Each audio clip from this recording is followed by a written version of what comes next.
स्वागत है आप लोग का परीक्षावाड़ी चैनल पे। हम लोग क्या पढ़ रहे हैं तो मूल अधिकार को पढ़ रहे हैं। मूल अधिकार में हम लोगों ने क्या क्या पढ़ा है तो एक बार आज हल्का सा उसको देख लेते हैं, क्या पता आप लोग भूल गए हो उसको। तो एक खाका हमेशा तैयार करते रहना है कि कौन कौन सा मूल अधिकार है, इसको रट जाना है एकदम अच्छे से, क्योंकि ये काफ़ी महत्वपूर्ण है आम जीवन के लिए भी, परीक्षा की दृष्टि से भी। ठीक, तो हमने पढ़ा आर्टिकल 12 में मूल अधिकार पढ़ा कि 12 से लेकर 35 तक में दिया गया है। उसमें हम लोगों ने पढ़ा कि आर्टिकल 12 में राज्य की परिभाषा दी गई है। बताया गया है कि मूल अधिकार जो होता है वो राज्य के विरुद्ध दावा होता है और राज्य में कौन कौन शामिल होता है। उसके बाद हम लोगों ने देखा कि जो मूल अधिकार से असंगत विधियाँ हैं वो शून्य होंगी किस मात्रा तक, तो जिस मात्रा तक वो मूल अधिकार से असंगत होंगी। ठीक, तो ये आर्टिकल 13 में हम लोगों ने देखा। फिर उसके बाद हम लोगों ने मूल अधिकार जो 6 अधिकार हम लोग को प्रदान किया गया है उसमें से एक अधिकार जो समता का अधिकार है 14 से 18 उसको पढ़ा। फिर दूसरा अधिकार है स्वतंत्रता का अधिकार। स्वतंत्रता का अधिकार 19 से लेकर 22 तक में दिया गया था, उसको पढ़ा हम लोगों ने, काफ़ी उसके बारीकियों को जाना है। आज हम लोग देखेंगे शोषण के विरुद्ध अधिकार जो आर्टिकल 23 और 24 में दिया गया है। ये कौन सा अधिकार है? तीसरा है आपका, ये तीसरा मूल अधिकार है, तो इसको भी समझेंगे हम लोग। ठीक, और इसकी बारीकियाँ समझिएगा, काफ़ी यह समाज में आपको अपने आस परिवेश में ये दिखेंगी चीज़ें कि क्या कैसे होता है, इसका उपयोग कहाँ पे किया जाता है। ठीक, तो जो शोषण के विरुद्ध अधिकार है वो आर्टिकल 23-24 में दिया गया है। तो आर्टिकल 23 को पहले पढ़ेंगे फिर 24 को पढ़ेंगे।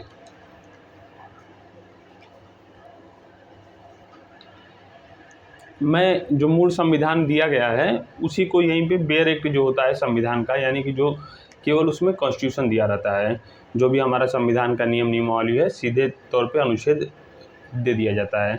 तो मैं उसी के आधार पे आप लोग को पढ़ाता हूँ कि चीज़ें आप लोग, सबसे बड़ी चीज़ ये होती है कि आप लोग अपने संविधान को देखें कि संविधान की शब्दावलियाँ कैसे हैं, कैसे क्या है। तो आप पढ़ने के साथ साथ बेयर एक्ट का भी उपयोग ज़रूर किया करिए, क्योंकि संविधान जानना सभी का एक अधिकार है, इससे अवॉइड नहीं किया जा सकता। तो इसलिए मैं इसको रखता हूँ कि आप कुछ नहीं तो एक बार संविधान को अपने ऊपरी तौर पे देख सकें। तो आर्टिकल 23 में क्या कहा गया है कि मानव के दुर्व्यापार और बलात्श्रम का प्रतिषेध के बारे में बताया गया है। इसमें दो शब्दावलियाँ हैं, मानव के दुर्व्यापार और दूसरा क्या है, बलात्श्रम। इसको समझने से पहले इसको एक बार पढ़ लेते हैं हम लोग। इसमें देखिए 2 क्लास दिया गया है। क्या दिया गया है? 2 क्लास, 22(1) 23(1) 23(2). तो दोनों को बारी बारी से देखेंगे। सबसे पहले हम लोग देखते हैं 23(1) को। 23(1) में क्या कहा गया है कि मानव का दुर्व्यापार और बेगार, मानव का दुर्व्यापार और बेगार तथा इसी प्रकार के अन्य बलात्श्रम प्रतिषिद्ध किया जाता है और इस उपबंध का कोई भी उल्लंघन अपराध होगा जो विधि के अनुसार दंडनीय होगा।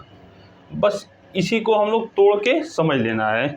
जैसे जैसे तोड़ेंगे वैसे वैसे अच्छे से समझ में आता जाएगा चीज़ें और आप लोग को क्लियर होती जाएंगी। तो सबसे पहले मानव दुर्व्यापार को समझ लेते हैं कि हमारा जो संविधान बनाने का उद्देश्य था उसमें दुर्व्यापार शब्द को शामिल करने का क्या उद्देश्य रहा होगा। देखिए, बहुत पहले से ही चला आ रहा है कि जो एक तरह से एक समय ऐसा आया था कि महिलाओं का क्रय विक्रय काफ़ी बढ़ गया था और उसको नियंत्रित करने के लिए ये चीज़ उसमें लाया गया, यानी कि मनुष्यों का क्रय विक्रय। इसमें आप दास प्रथा भी रख सकते हैं, जो अमेरिका में काफ़ी तौर पे उसको अपने संविधान में समाहित किया गया है। दास प्रथा सीधे तौर पे लिखा गया है। तो उसमें क्या किया जाता था कि अपने गुलामों को, दास प्रथा में अपने गुलामों को बेचा जाता था, उनको एक पशु की तरह बर्ताव किया जाता था उनके साथ। तो ये चीज़ें दुर्व्यापार में शामिल किया गया है। दूसरा है बलात्श्रम। बलात्श्रम यानी बलपूर्वक कोई श्रम, ये इसकी बात करता है। तो मानव दुर्व्यापार में क्या है कि मानव दुर्व्यापार में जितने भी बच्चे हैं या महिलाएं हैं उनका क्रय विक्रय नहीं किया जा सकता। यदि किया जाएगा तो वो अपराध होगा और विधि के अनुसार दंडनीय होगा। विधि कौन बनाएगा? तो संसद बनाएगी। संसद विधि कैसे बनाएगी? तो आर्टिकल 35 के तहत विधि बनाती है। क्या विधि बनाती है? कि मूल अधिकार को प्रवर्तन में लाने के लिए, मूल अधिकार जो होता है उसको प्रवर्तन में लाने के लिए संसद विधि बनाती है। कि जो हम लोगों ने क्या पढ़ा था? अस्पृश्यता का उन्मूलन, आर्टिकल कौन सा है? 17। अस्पृश्यता में क्या कहा गया था? कि छुआछूत कोई आपके साथ करता है तो वो दंडनीय अपराध होगा, उसको निषेधित किया गया है। ठीक, तो मान लीजिए यहाँ पे ये चीज़ दे दिया गया, छुआछूत हो गया, चाहे ये मानव दुर्व्यवहार दे दिया गया कि इसको नहीं किया जा सकता। लेकिन मान लीजिए कोई कर देता है, ऐसा करता है या करता रहता है बराबर, पकड़ा जाता है, तो उसको कैसे दंड दिया जाएगा? इसमें तो दंड का प्रावधान है नहीं। तो इसी को लागू करवाने के लिए ये जो संसद ऐसी विधि बना के करेगी। ठीक, तो इसी को लागू करवाने के लिए आर्टिकल 35 में संसद को पावर दिया गया है कि संसद जो है वो विधि बना सकती है। क्यों? तो जो मूल अधिकार है उनको लागू करवाने के लिए, उनको प्रवर्तित कराने के लिए।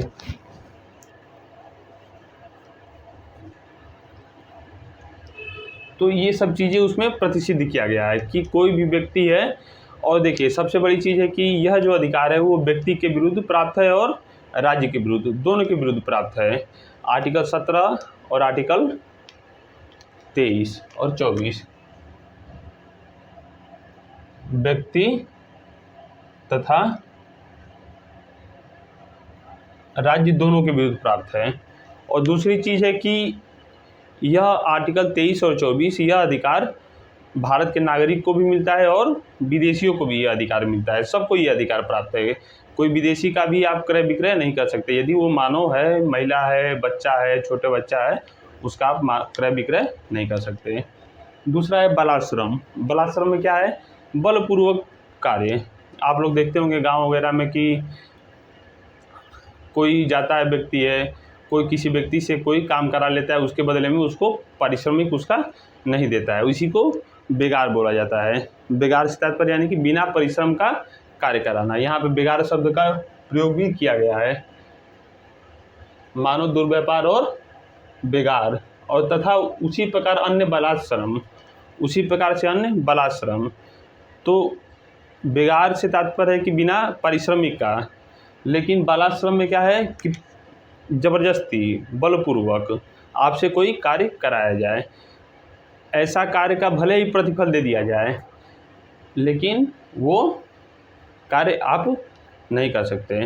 ठीक, यदि आप अपना बचाव कर सकते हैं, वह कोई भी व्यक्ति या राज्य आपसे कोई कार्य बलपूर्वक नहीं करा सकती, भले ही उसका प्रतिफल दे, क्योंकि हर व्यक्ति का अपना सम्मान है, अपना प्रतिष्ठा है, तो उसको बनाए रखने का उसको अधिकार है। ऐसा कोई ज़बरदस्ती नहीं करके कर सकता कि आप ये कार्य करिए, भले ही हम आपको पारिश्रमिक देंगे। ठीक, तो हर काम हर व्यक्ति करता नहीं है, सबकी अपनी अपनी भावनाएं होती हैं, किस आधार पे कौन सा कार्य करना है हमको, अपनी सामाजिक प्रतिष्ठा के आधार पे किस आधार पे क्या कार्य करना है। तो ऐसा नहीं है कि किसी व्यक्ति से ज़बरदस्ती, भले ही उसका बदले में प्रतिफल दिया जाए, लेकिन उससे ज़बरदस्ती काम कोई करा लिया जाए। तो इस प्रकार के सभी चीज़ों पे ये निषेध किया गया है। क्या किया गया है? निषेध किया गया है। और ऐसा कोई कार्य करवाता है तो वो विधि के अनुसार दंडनीय होगा। इतनी चीज़ें आर्टिकल 23(1) में दिया गया है। फिर इसका अपवाद है। क्या अपवाद है?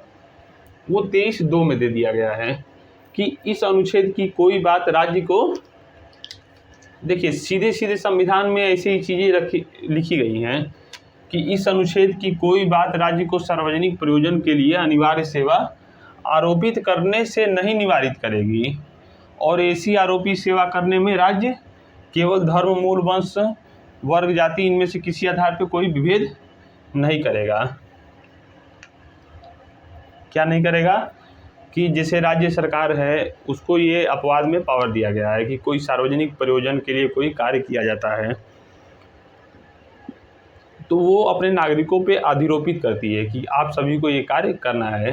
जैसे एक सामान्य उदाहरण तौर पे आप लोग देख सकते हैं कि जो शिक्षक होते हैं उनको चुनाव के समय वोटिंग के लिए अनिवार्य ड्यूटी लगाई जाती है ना। तो ये अनिवार्य सेवा होती है, लेकिन ऐसी सेवा भी यदि लगाती है राज्य तो केवल इस आधार पे नहीं लगा सकती कि केवल पुरुष जाएंगे, केवल महिला जाएंगी, या केवल इस धर्म के लोग जाएंगे, केवल इस धर्म के नहीं जाएंगे, इन आधारों पे उसमें विभेद नहीं कर सकती। क्या नहीं कर सकती? विभेद नहीं कर सकती। वो भेजेगी तो सभी को भेजेगी, सभी शिक्षक चाहे वो कोई भी हो सभी को भेज सकती है, ठीक। तो इस आधार पे वो विभेद नहीं करेगी।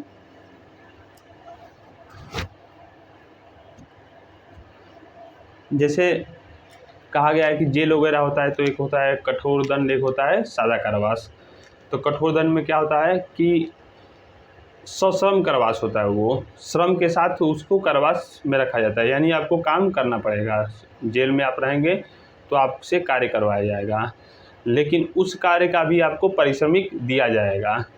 क्या दिया जाएगा? पारिश्रमिक उसको पाने का अधिकार है। कहीं भी वो भले ही जेल में कार्य करे, लेकिन उसका पारिश्रमिक पाने का वो हकदार होता है। तो इतनी चीज़ें इसमें दी गई हैं। ये अमूमन एक जो इस चीज़ को पढ़ता है अमूमन उसके सामने ये सब घटनाएं नहीं आती हैं, लेकिन जो इसको नहीं पढ़ता है उसके सामने आती है। मेरा कहने का तात्पर्य ये है कि जितने भी जैसे काफ़ी निम्न वर्ग है जो उसको संविधान तक पहुंच नहीं पाता है, यानी उसको पता नहीं है कि संविधान क्या है, कैसे नहीं है, तो यहाँ तक वो पहुंच नहीं पाता है। और जो उच्च तबका है, यानी जो शिक्षा ले रहा है अच्छे से, तो उच्च शिक्षा तक आप सभी लोग जान ही रहे होंगे कि कितने लोग पहुँचते हैं, कितने लोग नहीं पहुँच पाते हैं, क्या परिस्थितियाँ हर व्यक्ति का अलग अलग रहता है। तो ये सब चीज़ें उन लोगों के लिए उपयोगी हैं, लेकिन उन लोगों तक ये चीज़ पहुँच में ही नहीं है, वो लोग इसको जानना ही नहीं चाहते हैं। लेकिन देखिए हम लोग के संविधान में स्पष्ट रूप से ये चीज़ प्रावधानित कर दिया गया है। ये बहुत ही बेसिक लेवल पे चीज़ें होती हैं कि बेगारी, ज़बरदस्ती काम कराना। अब जैसे एक केस आया था कि एक हरिजन था तो उसको गांव में जो नाई था और धोबी था उनका कपड़ा खींचने के लिए, धोने के लिए, कपड़ा धोना और बाल काटने से मना कर दिया। क्यों? कि वो हरिजन हैं। तो उनसे वहाँ पे ये चीज़ वाद गया कि भाई इनसे ज़बरदस्ती सेवा लिया जा रहा है या इनके साथ भेदभाव किया जा रहा है। तो ये चीज़ें उनको वैलिड ठहराई गई। क्या ठहराई गई? कहा गया कि आप इस आधार पे नहीं कर सकते, आप व्यक्ति हैं तो बाल काट रहे हैं तो सभी का काटेंगे, ये नहीं कर सकते कि आप ये वर्ग का नहीं काटेंगे। मैं पहले ही क्या बता दिया, ये व्यक्ति और राज्य दोनों के विरुद्ध प्राप्त है, ठीक। फिर 24 में देखते हैं क्या दिया गया है। जैसे इस पे यदि चर्चा किया जाए तो ये काफ़ी चर्चा का विषय है। इस पे आप लोग एक एक बारीकियाँ देखेंगे तो अमूमन में तो आपको उदाहरण दे रहा था छोटी चीज़ों पे, लेकिन इसका उदाहरण काफ़ी विस्तृत है। लगातार देते जाइए, उदाहरण समझ में आता जाएगा। आप अपने आस परिवेश में देखते जाइएगा, ज़बरदस्ती काम कराना, बलपूर्वक या बेगार कराना, ये सब चीज़ें तो चलती रहती हैं। बच्चों से क्या होता है कि छोटे छोटे बच्चों से उनको अपहरण करके उनकी और विकलांग बना के भीख मांगने के लिए मजबूर किया जाता है। तो ये सब चीज़ें होती रहती हैं। तो इसीलिए ही जैसे स्त्री है तो स्त्री को अनैतिक व्यापार में ज़बरदस्ती लगाया जाएगा, तो ये भी मानव दुर्व्यापार में ही आएगा। तो ये सब चीज़ें उसमें शामिल हैं। अब देख लेते हैं आर्टिकल 24 में क्या दिया गया है। आर्टिकल 24 कहता है कि कारखानों आदि में बालकों के नियोजन का प्रतिषेध। क्या? कारखानों आदि में बालकों के नियोजन का प्रतिषेध। इसमें क्या है कि 14 वर्ष से यदि कम उम्र का बालक है, क्या 14 वर्ष से कम आयु के बालक, किसी बालक को किसी कारखाने या खान में काम नियोजित नहीं किया जाएगा या किसी अन्य परिसंकट में नियोजन में नहीं लगाया जाएगा। फिर वही चीज़ सामने आ जाती है कि देखिए यहाँ पे जैसे मैं एक सामान्य उदाहरण दे रहा हूँ कि आप जैसे प्रयागराज से ये क्लास चलती है यूट्यूब की, ठीक। तो संगम क्षेत्र में जाएंगे या कहीं भी आप जाइए तो जो छोटे छोटे बच्चे घूमते फिरते आपको मिलेंगे, लोगों से पैसा मांगते, ये सब चीज़ें, तो उनके ना माता पिता ये सब चीज़ें जानते हैं ना वो जानते हैं। तो उनको किस चीज़ की कमी है? उनको अवेयरनेस की कमी है, शिक्षा की कमी है। यदि उनको आप ले जाके कुछ पैसा दे देते हैं, 2 लाख 5 लाख रुपया दे देते हैं, तो वो उसको उपयोग सही ढंग से नहीं कर पाएंगे, वो खा पी के अपना ख़त्म कर देंगे। उनको क्या दिया जा सकता है? अवेयरनेस, यानी शिक्षा दिया जा सकता है कि हमें आगे जाना है, मुख्य समाज के मुख्य धारा में हमको आना है। ये चीज़ें उनको जब पता चल जाएगी, जैसे आप लोग पढ़ाई कर रहे हैं, क्यों कर रहे हैं? क्योंकि आप लोग को पता है कि पढ़ाई करने से हम कुछ व्यक्तित्व का विकास करेंगे, हमारा जीवन जो है वो सरल हो जाएगा, हम अच्छी अच्छी कठिनाइयों से आसानी से निकल लेंगे। तो ये सब चीज़ें उसमें